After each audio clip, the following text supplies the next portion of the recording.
नमस्ते बच्चों, आइए आज हम पढ़ेंगे दशमलव। दशमलव को अंग्रेजी में कहते हैं डेसिमल। दशमलव की सवाल है प्रतिवर्ष जवाहर नवोदय विद्यालय प्रवेश परीक्षा कक्षा 6वीं के लिए पूछा जाता है, जिसमें दशमलव की संक्रियाएं होती है जोड़ना, घटाना, गुना, भाग, निकटतम मान, सरलीकरण, स्थानीय मान, अंकित मान का अंतर, योगफल। और सबसे बड़ी बात होती है दशमलव में उसका छोटा और बड़ा। बढ़ते क्रम में कैसे बनाना है और घटते क्रम में बनाना है।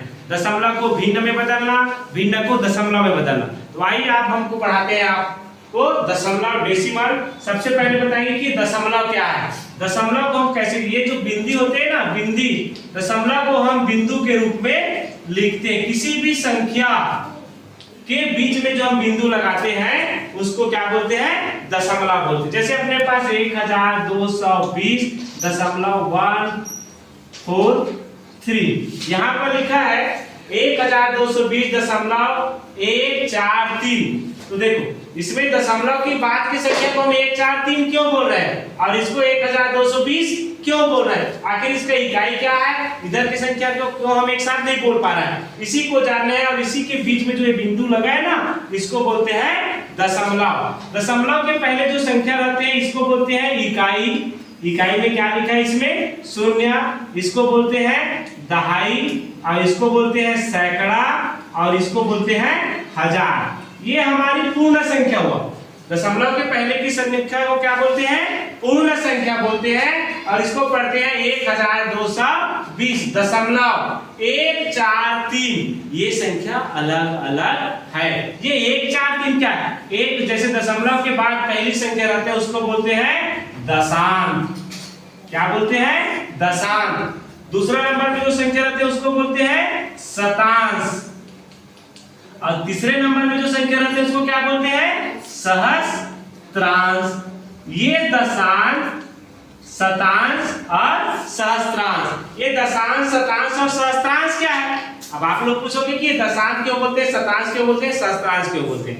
तो आइए इसको जानते हैं।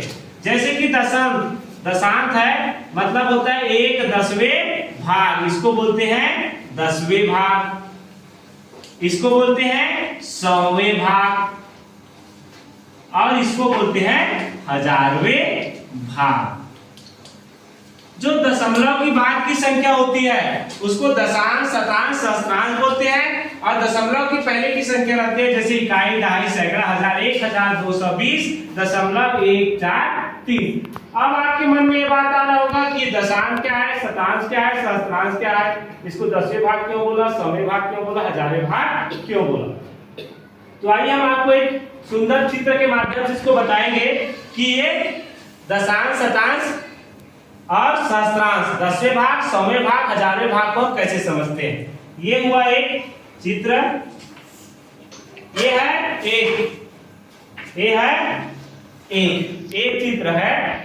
उसके बाद जैसे अपने पास इसी चित्र में हमने बनाया इसको 1 2 3 4 5 6 7 8 9 ये 10।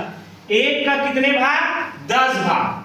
एक का कितने भाग, 10 भाग। और इस 10 भाग में से एक भाग, इस 10 भाग में से एक भाग। अब इसको 10 भाग में से एक भाग है, इसको कैसे लिखते हैं, 1/10। एक जो है पूर्ण संख्या है, लेकिन किसी भाग में से एक भाग और हो गया तो किस में हो जाता है, भिन्न में आ जाता है। और इस भिन्न को किस में बदलेंगे, दशमलव में। जब दशमलव में बदलते हैं इसको भाग करेंगे तो भाग नहीं जा रहा है तो क्या लगाएंगे, दशमलव लगाओ, शून्य बढ़ाओ, तो 10 एकम 10, ये हुआ 0.1। यही हुआ 10 भाग में से एक भाग, इसी को बोलते हैं 10वें भाग। और ये हो गया शतांश, क्योंकि इसके आगे क्या लग गया, दशमलव। अब 100वें भाग की बात करते हैं। फिर ये चित्र बनाते हैं। यहाँ पे जैसे 10 भाग है, 2 3 4 5 6 7 8 9 10। अब 10 भाग को फिर 10 भाग में बांटते हैं, 1 2 3 4 5 6 7 8 9 ये 10। अब 10 भाग में से जैसे यहाँ पे 4 लिखा है, इसके 4 भाग को हम छोटे छोटे छोटे छोटे छोटे छोटे ऐसे इसको रंग दिया। तो ये टोटल भाग कितना हुआ, 100। अब इसको भिन्न के रूप में कैसे लिखेंगे, 4/100। 100 भाग में से 4 भाग, इसको बोलते हैं शतांश, 100वें भाग। 4 भाग, 100 भाग में कितना भाग? 4 भाग। जब दशमलव के रूप में लिखो, दशमलव लगाओ, शून्य बढ़ाओ, शून्य लगाओ, शून्य बढ़ाओ, 100 एकम 100, 100 चौक 400, ये हो गया 0.04। अब बात आती है सहस्त्रांश की। सहस्त्रांश मतलब हजारवें भाग। फिर इसका एक चित्र बनाते हैं यहाँ पर। 1 2 3 4 5 6 7 8 9 10, फिर 10 1 2 3 4 5 6 7 8 9 10। अब इस 10 में से फिर 1 2 3 4 5 6 7 8 9 10। अब ये कितने भाग हो गया? 1000 भाग। अब 1000 में छोटका भाग को हमने रंग दिया, तो ये कितना हुआ? 1000। अब 1000 में कितने भाग? 3 भाग। 1000वां भाग, इसको बोलते हैं हजारवें भाग। और हजारवें भाग को क्या बोलते हैं? सहस्त्रांश। और जब इसको दशमलव में बदलेंगे तब क्या होगा? दशमलव लगाओ, शून्य बढ़ाओ, शून्य लगाओ, शून्य बढ़ाओ, शून्य लगाओ, शून्य, 1000 एकम 1000, 1000 दिया 3000, ये हो गया 0.003। इस तरह से हम दशमलव को दशांश, शतांश और सहस्त्रांश को आसानी से समझ सकते हैं। अब इसमें जानेंगे कि कौन छोटा और कौन बड़ा। जैसे अपने पास हमने लिखा 1, उसके बाद है अपने पास 0.1, उसके बाद है अपने पास 0.04 और उसके बाद है 0.003। ये जो सवाल हमने शुरू में लिखा था, जैसे कि दशमलव के बाद ये सवाल है अपने पास। अब इसमें जानेंगे कि कौन सा छोटा है, कौन सा बड़ा है। तो हमेशा जो पूर्ण संख्या होता है दशमलव संख्या से हमेशा क्या होता है? बड़ा होता है। इसमें सबसे बड़ा क्या होगा?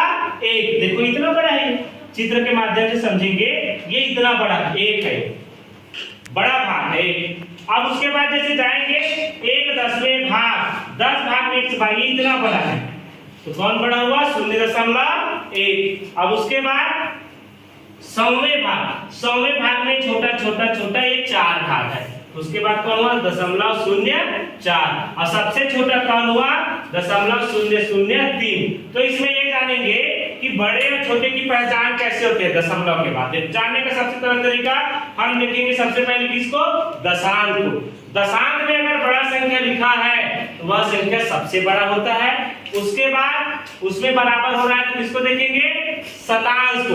तो शतांश में बड़ा रहेगा तो दशांश के बाद शतांश वाला संख्या बड़ा होगा और शतांश के बाद सहस्त्रांश वाला संख्या बड़ा होगा। इस तरह से हम बढ़ते क्रम घटते क्रम को बना सकते हैं। कुछ प्रश्न देंगे उसके बाद इसको बनाएंगे।